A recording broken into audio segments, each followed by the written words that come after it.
इस वीडियो में बात करेंगे बाबर आजम के डक की, जो कि कोयटा ग्लैडिएटर्स के अगेंस्ट उन्होंने स्कोर की पीएसएल के पहले मैच में, पेशावर ज़ल्मी वर्सेस कोयटा ग्लैडिएटर। बाबर आजम भी डक पर गए और बाबर आजम की टीम जो है वो भी ठीक ठाक किस्म के मैसिव, जिसे कहते हैं ना, नंबर से वो हारी या मैसिव रन से 80 स्कोर से बाबर आजम के पेशावर ज़ल्मी की टीम हारी है। 216 की है कोयटा ग्लैडिएटर्स ने और बाबर आजम की टीम सिर्फ कर सकी 136। पहले ओवर में बाबर आजम जो है ना वो ढेर हो गए मोहम्मद आमिर के। अब एक तो आमिर T20 का इंतहाई शरूड किस्म का बॉलर है, इंतहाई खोचल किस्म का। आमिर को पता है कि भाई मुझे किस तरीके से ना बैटर्स को फंसाना है। वो विकेटों की तरफ जाता नहीं है, वो रन्स कंटेन करने जाता है और इस प्रोसेस में एज एन एडवांटेज वो रन्स तो कंटेन करता है, वो विकेट्स भी निकाल लेता है इक्का दुक्का। और T20 क्रिकेट में अगर आपने रन्स कंटेन कर लिया है और इक्का दुक्का विकेट ले लिया, आप किंग हैं उस दिन। पहला बॉल पैड पे मारा बाबर आजम के, थोड़ा सा डाउन द लेग साइड था, थोड़ा सा पड़ के बॉल ज़रा हल्का सा, जिसे कहते हैं ना, बहुत ज़्यादा नहीं, हल्का सा बाहर के को निकला।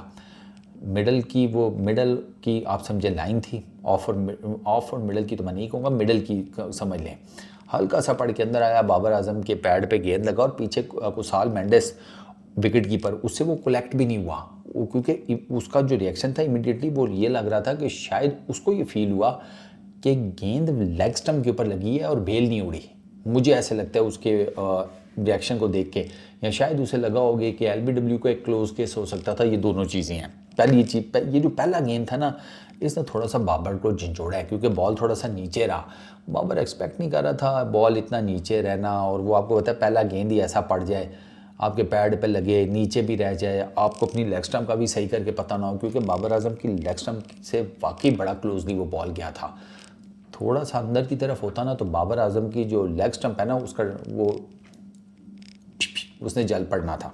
खैर, तो ये पहला गेंद था। दूसरा गेंद जिस पे बाबर आजम आउट हुए जनाब, तकरीबन 125 किलोमीटर पर आवर का वो गेंद था, ठीक है। आउटसाइड दी ऑफ स्टम्प वो गेंद गया। अच्छा, बाबर आजम की आइज़ तो लिट अप हुई आउटसाइड दी ऑफ स्टम्प गेंद को देखकर, लेकिन बाबर आजम का ना, एक ऑनेस्टली मैं आपको बताऊं, वही मसला, ना बाबर आजम के पैर जगह पर थे, ना बाबर आजम का बल्ला जगह पर था। बाबर आजम ने अवे फ्रॉम द बॉडी खेला, और बाबर आजम जब वापस जा रहा था ना कवर्स में कैच देने के बाद, तो जो उसने हारिस को इशारा किया ना यूं करके, तो उससे ऐसे लगता है कि बाबर आजम को ये लगा कि शायद आमिर ने स्लोअर वन फेंका है। It was not a slower one. Aamir ना इसी 125-30 की रेंज में नॉर्मली बॉलिंग करता है, ठीक है। तो बॉल स्लोअर वन नहीं था, बॉल आई फील थोड़ा सा पिच के ऊपर फंसा है।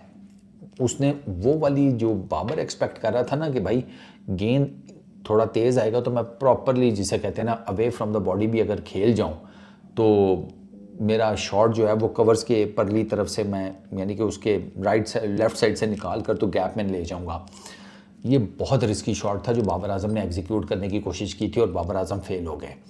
आपको पता भी है शॉर्ट कवर्स खड़ी है, तो आप अगर ड्राइव मारने जा रहे हैं तो फिर you should select a ball के जो बिल्कुल फुलर लेंथ हो, बिल्कुल Fuller length. Away from the body भी खेलना है तो कम से कम बहुत फुलर लेंथ गेंद था, होना चाहिए था, क्योंकि जब आपके पास शॉर्ट कवर्स खड़ी है और आप कवर ड्राइव मारने जा रहे हैं तो अवे फ्रॉम द जब आप बॉडी खेलेंगे तो देर इज़ 100% चांस कि वो भाई एरियल जाएगा। तो वो तो पहली फील्डर आपके मुंह के सामने खड़ा है, तो आप जब बॉडी से दूर खेलने जा रहे हैं तो जब वो एरियल जाएगा तो there is every possible chance कि उसके पास कैच जाएगा, जैसा बाबर के साथ हुआ। वहाँ पर राइले रूसो खड़ा था और राइले रूसो ने आराम सुकून से और बड़ा आसान सा कैच पकड़ा, क्योंकि बाबर आजम का गेंद जो है वो मिडल में लगे ही नहीं, ठीक है। एक चीज़ ये, तो बाबर आजम का ना शॉट जो है वो बहुत, जिसे कहते हैं, पुअर शॉट था, poor selection of shot Babar Azam की। स्ट्रेट फॉरवर्डली मैं आपको बता रहा हूँ, पैर उसके नहीं हिले, ठीक है। थोड़ा सा back of, complete back of length तो मैं नहीं कहूँगा, लेकिन आप कह लें कि गुड लेंथ पे वो गेंद था। तो वो जिसे कहते हैं ना, ऑन दी अप मारने वाला नहीं था बॉल। अब आप समझें, ऑन दी अप मारने वाला बॉल इस वजह से नहीं था, फील्डर खड़ा है शॉर्ट कवर्स पे। वो फील्डर ना होता, बाबरी अगर ये शॉट खेल भी जाता, एरियल चला भी जाता, तो पीछे कवर्स पे अगर ये बंदा प्रॉपर अपनी जगह पर खड़ा होता तो उसने फील्ड कर लेना था, ज़्यादा से ज़्यादा कैच ना उसके पास जाता। तो बाबर आजम का एरर ऑफ जजमेंट हुआ है। यही गेंद अगर फुलर लेंथ होती, सेम लाइन होती, ठीक है, सारा कुछ सेम होता, गेंद बिल्कुल बाबर आजम के बल्ले के नीचे कहीं पड़ती, फुलर लेंथ, ठीक है, और बाबर आजम इसी तरह away from the body drive खेलने जाता तो लेस चांसेस थे कि कवर्स में, शॉर्ट कवर्स में इस तरह कैच जाता। ये बहुत टेक्निकल पॉइंट मैं आपको बता रहा हूँ कि वो बल्ले के नीचे बाबर आजम इस गेंद को ले लेता, अगर होती तो कैच ना जाता। ये भाई गेंद पीछे पड़ी, बाबर आजम को ये शॉट नहीं खेलना चाहिए था।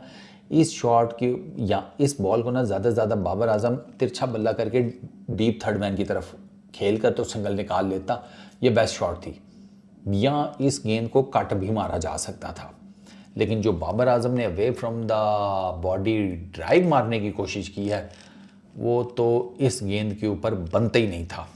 ये आप सोच रहे होंगे कि लाइन और लेंथ, नहीं, शॉर्ट कवर्स का फील्डर कई दफ़ा जो है ना, फील्डर की जो प्लेसमेंट होती है ना, वो बहुत ज़्यादा मैटर कर रही होती है आपकी शॉट सिलेक्शन में। बॉल की लाइन और लेंथ बाद में आती है। मैं आपको बता रहा हूँ ना कि अगर शॉर्ट कवर्स का फील्डर ना होता, बाबर यही शॉट मारता, कुछ भी ना होता।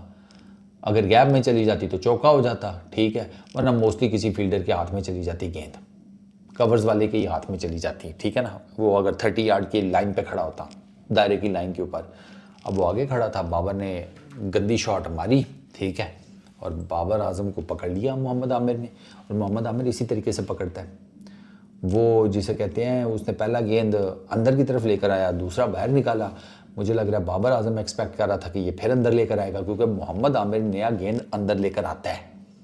राइट हैंडर्स के आमिर को आता है कि अंदर, ठीक है ना, ऑफ स्टंप से अंदर या मिडल या थोड़ा सा ऑफ स्टंप के बाहर से, या ऑफ स्टंप से बाहर का जो हल्का फुल्का चैनल होता है ना, आप कह लो कि एक आधी स्टंप का, उससे अंदर लेकर आना, इवन मिडल और ऑफ स्टंप के भी लाइन से अंदर लेकर आना, वो मोहम्मद आमिर को आता है गेंद करना।